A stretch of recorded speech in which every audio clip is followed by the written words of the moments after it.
Allez, les infinis de hanches. Alors les infinis de hanches ou les 8 de hanches, peu importe. Le principe, ça va être qu'on va être en équilibre sur une jambe et l'autre va faire des ronds qui vont reproduire un 8. Alors d'où on le voit le 8? On le voit de dessus. C'est-à-dire que là, si je regarde ma jambe, elle crée un mouvement de 8. Mon pied dessine un 8 au sol. Donc celui-là, il est un peu complexe à coordonner au début. Je vais venir pivoter en rotation interne et aller tendre vers l'intérieur. Je vais tourner en ouvrant ma hanche vers l'extérieur. Donc j'ouvre et je tourne en même temps. Ici, je vais avoir un chemin qui va s'être créé pour aller vers l'arrière. Ça va croiser derrière. Donc ça a fait la première boucle de mon 8. Et derrière, je reviens, je refais une rotation interne et je repars devant. Donc voilà mon 8. Interne, j'ouvre externe, je recule externe, je pivote interne, j'ouvre et je reviens devant. Je monte de côté.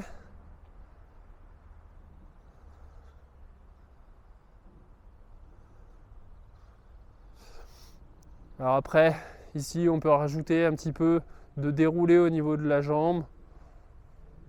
Au début, s'il n'y a pas ça et qu'on est sur quelque chose de très piqué avec juste la hanche qui pivote, c'est très bien aussi.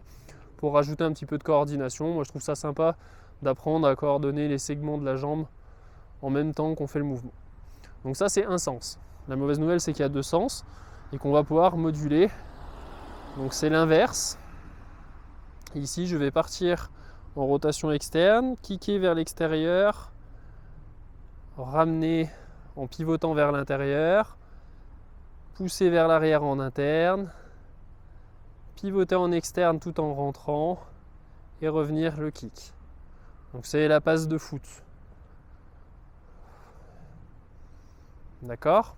Donc il n'y a pas d'obligation particulière sur le programme de faire dans un sens ou dans l'autre, c'est au choix.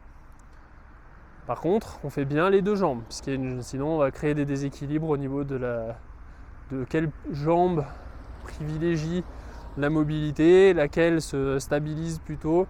Et ensuite derrière, si on fait tout le temps la même chose, on ne va plus avoir d'équilibre à ce niveau-là, au niveau des contraintes. Donc je répète une dernière fois, on se met en appui sur la jambe, rotation interne, on vient faire pousser vers l'avant, externe on ouvre, on ramène vers l'arrière, pousse, pivote on ouvre et ramène devant. Dans l'autre sens, je pousse la passe de foot, je ramène devant, rotation interne, je pousse derrière et pivote. Il y a un hélicoptère qui passe à ce moment-là évidemment. Donc, si c'était bruyant, je m'en excuse. Donc pour les infinis de hanches, mouvement un petit peu complexe à coordonner au début, après ça se fait tout seul. On essaye de se stabiliser pendant qu'on fait le mouvement. Ça doit devenir facile dans un premier temps. Et ensuite, pour augmenter la difficulté, ce qu'on va chercher à faire, c'est monter petit à petit, élargir notre rond. Ce qui va solliciter beaucoup plus les muscles autour de la hanche. Ensuite, il peut y avoir travailler les yeux fermés pour les personnes qui ont envie de challenger la jambe d'appui. Il peut y avoir travailler avec de la vitesse pour challenger aussi la jambe d'appui. Il y a plein de variables possibles. Ça peut être avec des poids au niveau des chevilles pour lester le mouvement. Ça peut être de travailler en rythme sur de la musique. Ça peut être, voilà. Puis il y a plein de variables après qu'on peut rajouter. Dans un premier temps, on fait ça. Voilà pour les infinis de hanches.